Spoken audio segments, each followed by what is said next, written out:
Записываю. Okay, it's recording. So, I'm glad that I have you over here in Athens for your first time, for the visit. And this is my first time on the interviewing. So, I will try to make my best. The first question, it was really a surprise for me because this question is from, I know this guy, and they just right now they're doing Brazilian jiu-jitsu in the Kiev, in the way of the developing, but they start from luta libre. Okay. And his question was, how about, like, I don't know nothing about luta libre, but he tell that it was like complicated relations between the guys from luta libre and from the Brazilian jiu-jitsu. Yeah, back in the days in Brazil when jiu-jitsu first started, there was a lot of heat in between the guys from jiu-jitsu and the guys from luta libre. But actually, the guys from jiu-jitsu, they had a heat with everyone. You know what I mean? The graces, like when they started, like in the first, like when jiu-jitsu was actually being developed in Brazil, and like they wanted to show the world that jiu-jitsu was the most efficient martial art. In order to do that, they had to actually challenge every one of the martial arts to actually prove that jiu-jitsu was the best. And whenever they're doing so, they fought the guys from capoeira, they fought the guys from karate, they fought the guys from taekwondo, and they fought a lot the guys from luta libre, which had a really strong team in Brazil. Luta libre was very strong there, and for years it was a battle, between the guys from jiu-jitsu and the guys from luta libre. But again, the guys from jiu-jitsu back in the days, the guys from jiu-jitsu, they would fight themselves. If you're from white, if I had one team and you had a different team, if we would cross on the street, we would fight each other. You know what I mean? It was crazy. It was like a war. It was a war, man. It's just like, pit bulls. The symbol of jiu-jitsu was the pit bull. Yeah? That's how pit bulls are. Yeah? They're docile, great dogs, but when they see another fighting dog, they go for it. So that's how jiu-jitsu was developed back in the days. Thanks God, today jiu-jitsu is becoming much more professional. Everybody got to understand that that's what it had to be done, what happened. Now, like all martial arts, they're all friends. Like when we see, especially because of mixed martial arts, now everybody integrate themselves. The guys from jiu-jitsu, they do train judo, they do train luta libre, they do train wrestling, they do train sambo, you know what I mean? And they realize that every one of the martial arts, in order to be full and complete, they need each other. They don't need to fight each other, you know what I mean? But yeah, there was a big heat in between the two martial arts, but it's part of the past, you know what I mean? And I believe that luta libre has an amazing style, and there's a lot to benefit from jiu-jitsu and the other way around as well. You know what I mean? Us from jiu-jitsu can learn a lot from luta libre. And that's pretty much it. Cool. When you have like preparation for your competition, so you're like in the peak of your form, like fighting form, how you restore your energy? The guys was asking like maybe some kind of specific diet supplements and something like this, like melatonin, or in the way of like BCA, aminos. What you like preferring to restore the energy? Actually, I have everything in my bag here. But anyways, I'm someone who trains all year long. You know what I mean? Like I'm not, I'm not someone who believes in camps. I try to be on top of my form all the time. I train all year long, and I try to always be in shape. Sometimes injuries get me out of shape. Like right now, I had I tore my tendon at Abu Dhabi Pro, and because of that, I had to take some time off. So I haven't been training, as much as I do, of course. So I was a little bit more focused on my school, but I try never to stop training. You know what I mean? But of course, now I'm 37 years old. I'll be 38 this year. So whenever you get a little older, whenever I was younger, I thought I was invincible. You know what I mean? I thought I was a real cyborg. You know what I mean? And I could last forever. I didn't need to rest. I just need to train hard. And as you get older, you understand that, taking care of your body is very important. Actually, it's just resting and recovering is just as important as actually training itself. You know what I mean? Sometimes less is more. And it's very important for us to be able to know how to supplement and know how to you know, like take the proper rest for the body. Again, I'm not someone who actually, I'm not someone who takes too many supplements, mostly because I think I have took so much supplements my entire life, man, that I'm just sick. You know what I mean? But I have a company that sponsors me. The name is Adaptogen Science. They have amazing supplements, and basically what I take is whey protein right after training. You know, like that's something I take all the time. Amino acids to, you know, like keep me recovering during and after training is very important. Depends on the amount of training that you do. It's very important for you to understand that sometimes water is not enough. You know what I mean? You have to have more than just water to help hydrate your body. And I do that. And then I have a supplement called Night Flight. That's very good for the joints and helping you sleep. You know, which is very important as well. You know what I mean? Like, sleeping properly is one of the most important parts of your preparation. You know what I mean? I try to sleep at least 8 hours a day, every day. That's a must have things, you know what I mean? Like, you have to rest. So that's pretty much it, man. Train hard, rest just as hard, supplement properly. But understand, like, one thing that's nice for us to talk about, like, a lot of people, they don't even train hard, but gonna start training next week, they already buy supplements. You know what I mean? It's important for people to know that supplements are just for people who train extremely hard, and for people who don't have the time to actually eat properly. You know what I mean? Like, it's hard for you to eat 6 times a day regular meal, or having the time to actually do a proper meal 6 times, 7 times a day. So that's when the supplements come. You know, they come just to help supplement your alimentation. You know what I mean? And it's important for people to know that, because a lot of people think that, man, I started training, I have to supplement. You actually don't. You know, you actually don't. You need to eat healthy and eat properly. That's what you need. You know what I mean? And then the extra, the plus, if you train hard enough that you need an extra, you know, like food or extra energy for your day, then you supplement. The hardest fight on the tatami? Hardest fight? Man, I've fight for so long. I had so many tough fights. But I think that one of the toughest fights for me was in the Worlds in 2010. I had a semi-final fight on the Worlds with this guy called Abreu. It was a tough fight because of many reasons. One, because I had to beat 3 world champs before fighting him. So I didn't have grips anymore. My arms were like numb. I was completely tired. I was dealing with, like, my best friend was in the hospital in California, like in a bad shape, and I had to fight. So, like, man, during the whole fight, I couldn't fight. Like, Braganeto just, man, tortured me during the whole fight. You know, passed my guard, took my back, and from there on, it was like 8 minutes of chokes. You know what I mean? And it was my dad's birthday. And my students outside would say, like, man, come on, Cyborg, don't tap out. Come on, keep it up. You gotta do it. It's for your dad. So it was 6-0 for the guy with 6 advantages of chokes. And lasting 20 seconds. He's on my back. He flattened me out on the ground. With 20 seconds, I could take the hook off, replace half guard, throw him up with a tornado, and caught him in a triangle.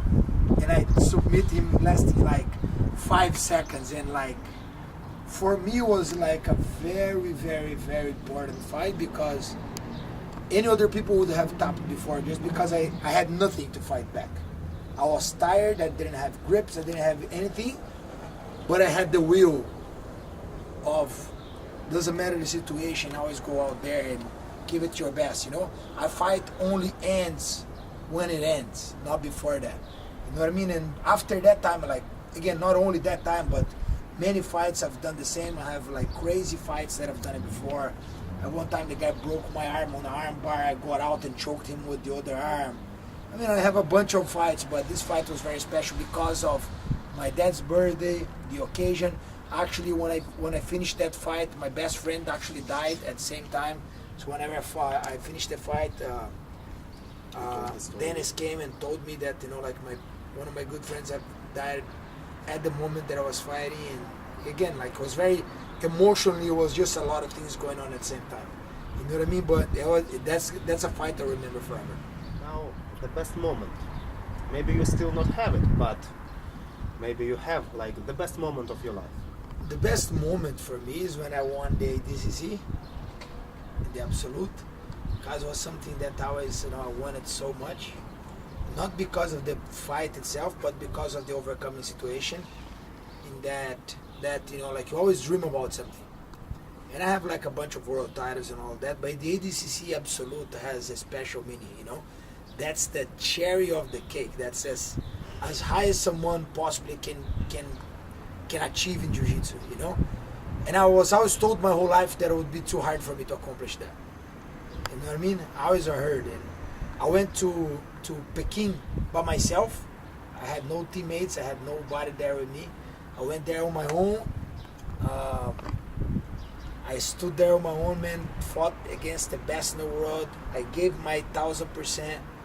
Fought a really hard fight against Marcos Buchecha, which for me is the best all times in jiu-jitsu today. And the kid has like 12 world championships. Like, he's amazing. And I actually could pull a really good win, like scoring 20 points on him in the final. And it was amazing. It was amazing. It was amazing because that proved myself the impossible is just a word. You know what I mean? It proved that everything that I ever worked for in my whole life was good. You know what I mean? I always like believed that I could actually achieve it, and I did it. So for sure, like, that moment was like when first of all, it was 10 seconds to finish the fight. At 15 seconds, I would look to the clock.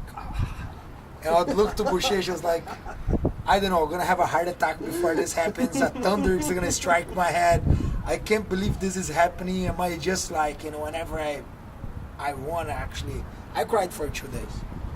I cried for 2 days straight, you know what I mean? Like that really touched me, and it was a very, very, very, very, very, very awesome moment for me. What are you drinking after the training from the horn? From the horn. Okay, so this is called tereré. Tereré is like in my state in Brazil is very hot, and we have a huge influence from Paraguay, because back in the days, the territory that I live in used to be a Paraguayan territory. Then Brazil, they had a war, and Brazil took over that region, and so we have a huge influence of Paraguayan culture, and they have this called tereré. And tereré is a tea, okay, it's a raw tea that you drink, and it's very good for you, very healthy. You drink just like it's just water, cold water, icy water, and you can put the lime inside, which is very good for you, for your blood and all that. And then what you do is just like you drink raw tea with water, and it has caffeine on it, so it's better than drinking coffee all day long. You drink a lot of water, it's diuretic, so it allows you to drink a lot of water all day long, so it helps clean your body. It helps on digestion. It has a lot of vitamins on it, so it's very good for you. It's a way to hydrate the body, you know what I mean? I'm not someone who drinks a lot of water, so drinking tereré all day long helps me a lot, and it helps give me the energy that I need to actually endure, man. Nothing better than having a cold tereré after enduring training. So I have right beside the mats. Every row, I go there and drink a little bit. It's very good for you. Cool. Nearest plans in the way of the competition? Yeah, so I'm gonna be, for next month now, I believe my next fight is gonna be in ACB. It is confirming already, still. But I believe I'm gonna fight Marcos Buchecha in Brazil. I'll go on ACB Brazil. It's amazing, to go fight in Brazil, my home country. Fighting Buchecha there is gonna be awesome. Buchecha is a good friend of mine, but whenever we both are on the top of the card to actually go there and take the title for the no-gi. Today, Honorio is the champion for the no-gi in ACB, so he's gonna fight João Gabriel Rocha now, which is another great friend of mine. They're gonna fight now for the title, and then I'm gonna fight Buchecha, and whoever wins in between me and Buchecha are gonna go to fight for the ACB title. It's gonna be an amazing fight.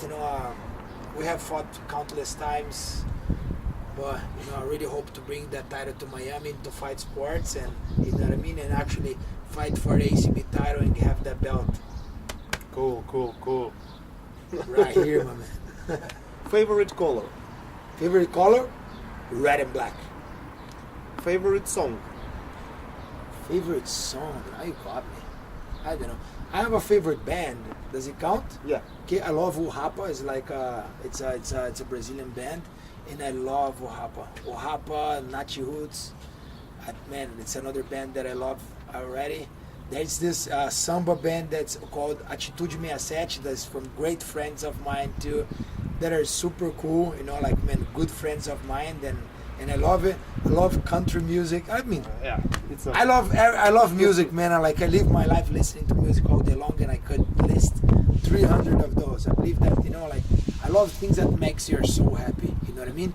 And like music always brings me good memories of all great times that I've had in my life. So, Favorite movie? favorite movie. Okay, one favorite movie I like to watch, and I like to tell people about it. I don't know if you have watched about Legacy by Renzo Gracie. Super cool because it's a Brazilian jiu-jitsu movie, and Renzo is a legend on the sport, someone that I love, and someone that I care a lot about. If you guys practice jiu-jitsu and you haven't watched the documentary on Renzo, man, go out there and watch. Because again, like he shows a little bit of what used to be jiu-jitsu and what jiu-jitsu did to come. But before anything, he talks about the passion for jiu-jitsu. That's not about the win, it's about the fight, you know. It's about you going out there and giving your best. Not every time you're gonna be able to pull the win, but man, going out there and tasting the challenge is something that, you know, like really makes the whole difference. You know what I mean? Like whenever you love something, you're not doing it because of the outcome. You're doing because there would be no other thing in the world that you would rather be doing than that. You know, if the win comes, good. If not, I'll be doing it 10,000 times again. Anyways, you know what I mean? And Renzo talks a lot about that, and it's nice for people to see the casca grossa mentality that he pulls in. You know what I mean? They say like, whenever Sakuraba broke his arm, and he never tapped out. You know what I mean? Like he says, like, man, you can sometimes break my arm, but you never made me bow to you. You never made me submit myself to you. You know what I mean? Like, fucking guy is amazing. So I look a lot up to Renzo. He's a great guy, and that's a movie that I would suggest for everyone of you guys to watch. About this, but favorite TV serial? TV serial? Okay, so we spoke about this yesterday, man. One that was like really cool that I watched, it was Breaking Bad. Holy smokes, Breaking Bad is like freaking awesome. No, like not that like the story itself, like it's nothing inspiring or nothing like this, but it's the kind of TV like thing that you like this. You're like, I can't believe this guy just did all of this shit right now. You know what I mean? Like it was so cool. It was so cool. So like I love Breaking Bad, man. I watched it. I bought a shirt for Mr. White. You know what I mean? It was so cool. So if you guys could watch it, you guys gonna have fun. Favorite gi brand? Storm gi brand. Not only gi, I told you earlier, I'm using the shorts of Storm. I'm using Storm all day long. No, it's an amazing brand. Not only for the quality of the products they have, but what they stand for. You know what I mean? Like Storm is a brand that really supports the athletes. I have a social project, you know, like since day one they were out there to support all the kids from the social project. They're really into helping the community. They help this association called Warrior's Heart that helps, you know, all soldiers that come back from war in US. So like they're always involved like with great things of humanity, not only about jiu-jitsu things, but again the quality of the products is just something amazing. You put a gi is not a gi, it's a suit. You know what I mean? And again, that's how I do in my office. I use a gi all day long. So Nice. I wouldn't want to wear any other brand. Favorite comics hero? Wolverine. Wolverine, come on. Actually, my comics real, the one that I love the most is Cyborg, but the one that I created. You know what I mean? I'm someone who actually tried to see myself as a superhero, and I try to, you know, always push myself to my limits. But anyways, I love Wolverine because he's someone who never gives up. he gets the hell beaten out of him, but he always stands up and comes back in, with blood on his eyes. So I love Wolverine. So we are in the Greece. And who is your favorite Greek personage? It can be a god or it can be a hero in the way of the Greek culture. Man, I have to think a little bit more about that because I never got the chance of actually studying them and knowing more about them. Yeah. For example, what you think about the Hercules? Hercules was a beast. Yeah, I think of course I believe Hercules would be one that I would choose. You know what I mean? But again, I believe there is the culture in Greece is so rich. There's just so much for you to know about the gods and all that. You know what I mean? That again, Hercules is amazing, but I would love to study more about the culture so I could actually have a great answer for you. Maybe next year when you will be over here. Next year when I'm here, I promise I'll be able to answer. Good? Yeah, good one. Thanks, we're in the weather. Thanks for you. Oh, come on, is it professional reporter?